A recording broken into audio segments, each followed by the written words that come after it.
In the episode 139 of the A.S.A.P Tech News, we talk about the latest NVIDIA graphics card drivers, the latest AMD graphics card drivers, and the latest Intel Arc graphics card drivers.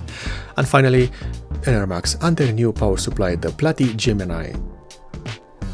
We start with Enermax and their new power supply, the PlatiGemini. What is special about this power supply is that it is essentially the first power supply to feature the new ATX12.3.1 and ATX12VO Standards.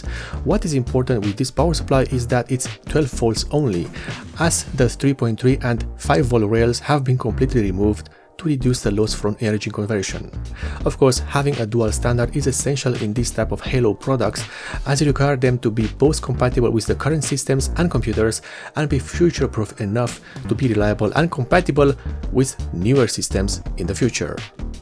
Other features of this power supply include a 135mm industrial-grade fan for its active cooling and a modular cable system and Japan-made capacitors, among other things. Next, NVIDIA has released their latest graphics card driver, now at version 551.86.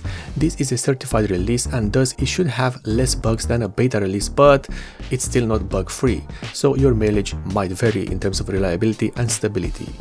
What this new driver brings out is day one optimizations for the new Horizon Forbidden West Complete Edition video game and a couple of bug fixes. Speaking of the fixes, there are some, starting with some gaming bug fixes, which are including with advanced Optimus notebooks, the notebooks itself may not wake up from sleep when in NVIDIA GPU-only display mode, and in Hitman 3, the stutter observed in some advanced Optimus notebooks might not work correctly.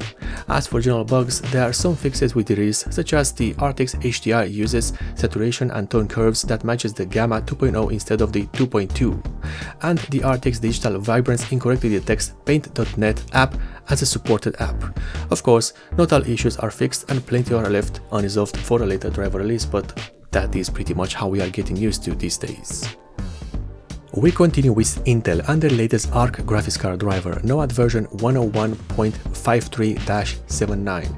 This is a beta release and thus you might encounter some issues or at least some bugs that are not yet refixed. What this new driver release brings out is a lot of game optimizations and performance increases for no less than 9 video games, which is impressive. However, not as impressive as the list of fixed issues, which is absolutely tiny in comparison. It's mostly game-related bugs in Counter-Strike 2 and Alan Wake 2.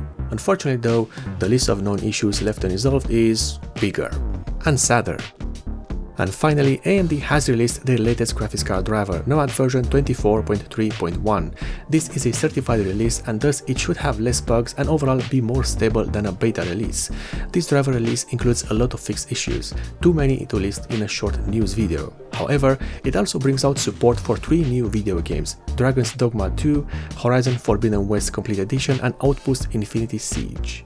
In addition to that, this driver brings out support for the AMD Hypertune in 4 video games: Dragon's Dogma 2, Diablo 4, Ghost Runner 2, and Suicide Squad Kill the Justice League. And this is the end of the episode number 139 of the A.S.A.P Tech News, one of the few tech news series which aims to deliver you the news as fast as possible for your convenience.